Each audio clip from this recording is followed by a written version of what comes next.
வாங்கிட்டு நாங்கள் சதி செய்து அரசியல் செய்பவர்கள் அல்ல, மதியால் அரசியல் செய்பவர்கள். அப்படித்தான் தொடர்ந்து நடப்போம். அப்படியே சட்டத்துக்கு உங்கள் சட்டம் நீங்கள் வளைத்தபடியெல்லாம் வளையலாம், எங்களுக்கு அப்படி அல்ல.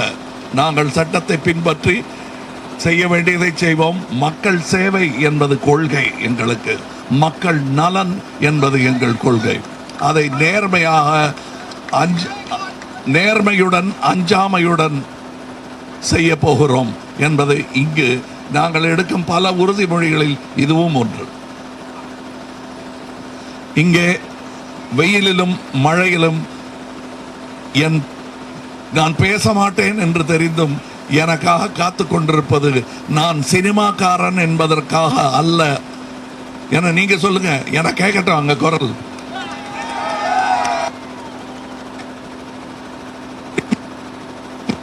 சினிமாக்காரன்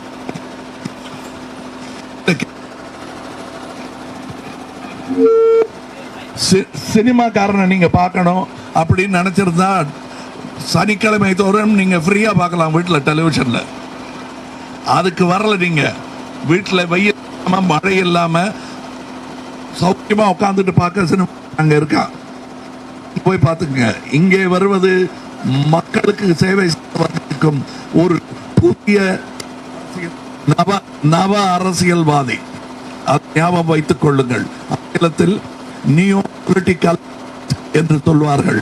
அந்த நியோ பொலிட்டிகல்ச்சரை உருவாக்க வந்திருக்கும் புதிய அரசியல் உருவாக்க வந்திருக்கும் கட்சி மக்கள் நீதி மையம். அடுத்து என்ன பண்றாங்க? கட்சி பேரையும் மாத்தணும்னு சொல்ல மாட்டாங்கன்னு நம்புகிறேன்.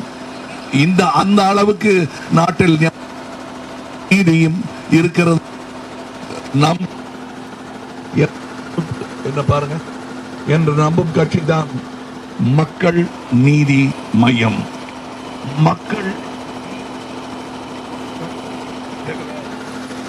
மக்கள் நீதி வழங்கும் நேரம் வந்துவிட்டது.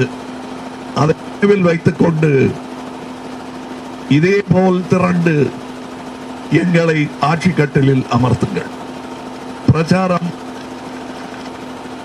பிரச்சாரம் அவர்கள் துவங்குவதற்கு முன் நாங்கள் துவங்கியதற்கு காரணம் முன்பாக வந்து இதை செய்ய வேண்டும் என்பதற்காக அல்ல.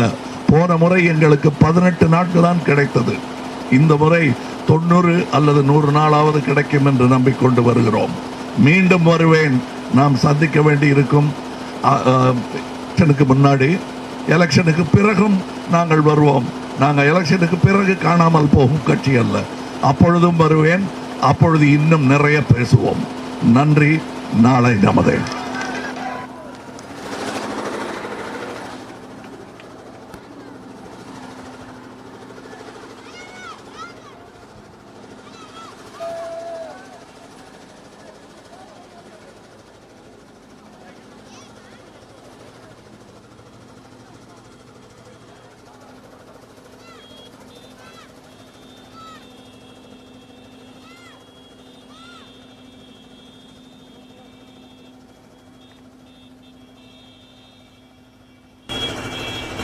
ஏய், போக சொல்றான்.